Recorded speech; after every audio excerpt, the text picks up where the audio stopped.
Hello. Chapitre 10. Dans le chapitre précédent, Duncan, humilié, bafoué, incompris, a décidé, quand il a trouvé un plan et un indice menant au professeur extraterrestre, de n'en parler à personne. Si tout le monde m'embête, eh ben moi je dirais rien à personne, la Terre peut bien tous se faire kidnapper par les extraterrestres. Voilà son discours.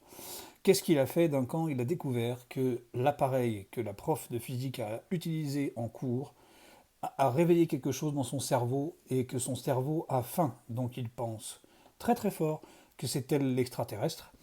Et en plus, il a envie de se stimuler le cerveau pour arrêter de passer pour l'imbécile de service. Donc, à la fin de sa journée, il reste dans le collège, se cache, et la nuit tombée, il entre dans la salle de la prof de physique avec la ferme intention de se stimuler le cerveau avec la machine, et au passage, de se taper un petit casse-croûte parce qu'il a rien mangé de la journée. En ouvrant le frigo, il tombe sur un Tupperware très prometteur, et quand il l'ouvre, il pousse une série de hurlements.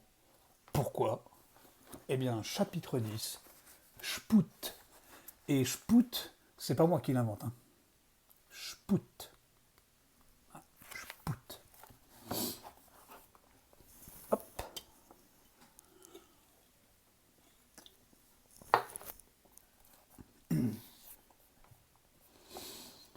Je n'aurais peut-être pas crié si la chose dans le récipient s'était contentée de briller.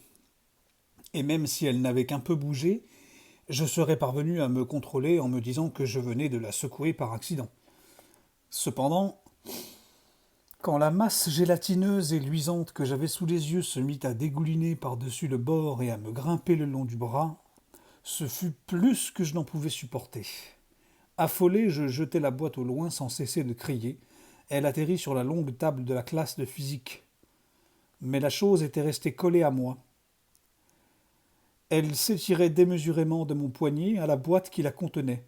Braillant de plus belle, je bondis en arrière. Elle continua de s'étirer. La boîte finit par basculer à terre et juste au moment où elle tombait, la chose s'en détacha avec un horrible bruit de succion. Je la vis arriver sur le dos de ma main en se contractant comme un gigantesque élastique. Et là, elle poussa de petits geignements. Je hurlai de mon côté. Ah! Ah! Lâche-moi! Lâche-moi! Je secouai frénétiquement le bras pour m'en libérer. L'étrange substance se déplaçait dans tous les sens au rythme de mes mouvements. À force de me démener, je réussis enfin à la projeter en l'air. Elle retomba sur la table avec un grand plof. Elle resta un instant immobile, continuant de geindre, puis elle se ramassa peu à peu sur elle-même jusqu'à prendre la forme d'une espèce de grosse limace, longue d'une soixantaine de centimètres environ. Une limace rutilante. La chose limace leva la tête, du moins je supposais que c'était sa tête, et la tourna dans ma direction. Et elle rôta. Elle me rôta en pleine figure, comme pour me montrer à quel point je lui inspirais du dégoût. J'avais envie de m'enfuir, mais si je décampais, si je laissais traîner cette chose derrière moi, mademoiselle Jones saurait que quelqu'un était venu fouiller dans son laboratoire. Elle se méfierait, et je ne pourrais jamais utiliser le stimulateur de cerveau. Et je voulais l'utiliser. Alors, autant le faire tout de suite, en espérant que la limace accepterait de rester dans son coin. Je menaçai celle-ci d'un doigt tremblant. Toi, tu bouges pas, lui dis-je. Elle leva de nouveau la tête et répondit Spout. Mais elle avait marmonné ça d'une voix plutôt éteinte et j'eus un pincement de frayeur. Avait-elle impérativement besoin de séjourner dans un réfrigérateur pour rester en bonne santé? Allait-elle mourir si je l'abandonnais sur la table? Dans ce cas, que se passerait-il? Avec son infaillible sixième sens d'extraterrestre, mademoiselle Jones ne mettrait pas longtemps à découvrir que c'était moi qui avais fait le coup. Une idée plus terrifiante encore me traversa l'esprit. Et si j'étais supposé venir ici pour me stimuler le cerveau? S'il s'agissait d'un traquenard? La chose sortie du réfrigérateur était peut-être un genre de créature extraterrestre mangeuse de cerveaux surchargés qui avait besoin d'un casse-croûte de temps à autre pour pas crever de faim. Si le fait d'être devenu plus intelligent devait me donner de pareilles pensées, je finirais par le regretter. De toute façon, au point où j'en étais, je ne pouvais plus reculer. Pour commencer, il me fallait trouver la machine. Je ne la voyais nulle part. Mademoiselle Jones préférait peut-être l'emporter chez elle le soir au lieu de la laisser au collège, où quelqu'un comme moi risquait de l'utiliser pour s'amuser. À condition qu'elle ait un chez-soi, bien sûr. Car qui sait si elle n'était pas plutôt roulée en boule sur une étagère en train d'épier mes mouvements et d'attendre que je sois assez bête pour me transformer en génie afin de me donner en pâture à sa limace réfrigérée.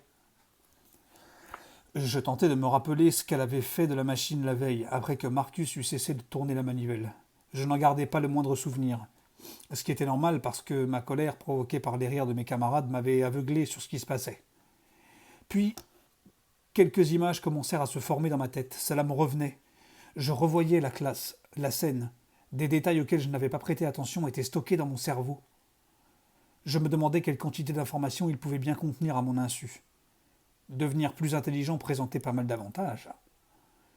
Je m'approchais du grand placard où mademoiselle Jones avait rangé la machine après sa démonstration. J'avais le cœur battant. Et si mademoiselle Jones était là-dedans? Je la voyais nettement, suspendue au plafond par les pieds comme une chauve-souris et prête à me sauter dessus dès que j'ouvrirais la porte. Je suppose que la machine avait également développé mon imagination. Dommage que le courage n'ait pas fait partie du lot. Je mourais d'envie d'allumer la lumière, mais c'était impossible. De l'extérieur, ça aurait paru suspect. Je respirais à fond et commençai à tourner la poignée de la porte. Lentement. Je ne m'étais pas placé devant elle, mais sur le côté, au cas où quelque chose surgirait de l'obscurité sans crier gare. Rien. Le silence. Retenant mon souffle, je jetai un coup d'œil à travers l'entrebâillement. Juste à ce moment, je sentis quelque chose me frôler la cheville. Je découvris que la frayeur ne tint pas compte de la loi de la gravité. Mes cheveux touchaient déjà le plafond quand mes cris jaillirent de ma bouche. Ah hurlai-je, tout comme auparavant.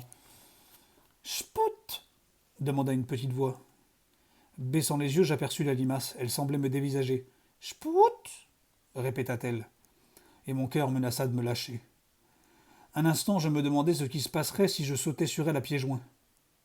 Peut-être que ça la tuerait, à moins qu'elle n'éclate en un million de petites boules visqueuses, toutes plus affamées les unes que les autres, toutes décidées à me dévorer le cerveau.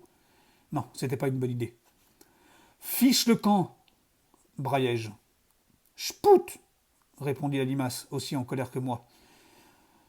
Je résolus de tenter ma chance. Je pris mon air le plus menaçant et me penchai sur elle pour brailler à nouveau. Je t'ai dit de ficher le camp, allez, oust Spout balbutia-t-elle paniquée. Et elle recula en ondulant vers la table de laboratoire. Je n'avais plus beaucoup de temps. Et après tout ce bruit, je ne risquais pas de prendre par surprise quiconque pouvait se cacher dans ce placard. Je franchis donc la porte. Je n'eus pas besoin de chercher la machine. Pour commencer, il faisait trop noir pour chercher quoi que ce soit. Ensuite, j'avais à peine fait 2 pas que je me cognais dans une table roulante. La machine était dessus. Tremblant d'excitation, je traînais la table hors du placard. À la lueur diffuse qui pénétrait par les fenêtres, moitié clair de lune, moitié réverbère, je mis la machine en place et vérifiai son ordre de marche. À un moment donné, je fermai les yeux, essayant de me rappeler comment le casque avait été relié au générateur. En quelques secondes, mon cerveau me fournit l'image adéquate. Cela me fit sourire. Je regardai autour de moi pour savoir où se trouvait la limace. Elle semblait se tenir tranquille dans son coin, sous la longue table de laboratoire. Je fixai alors soigneusement le casque sur ma tête, prêt à une nouvelle tentative de stimulation du cerveau. Plus.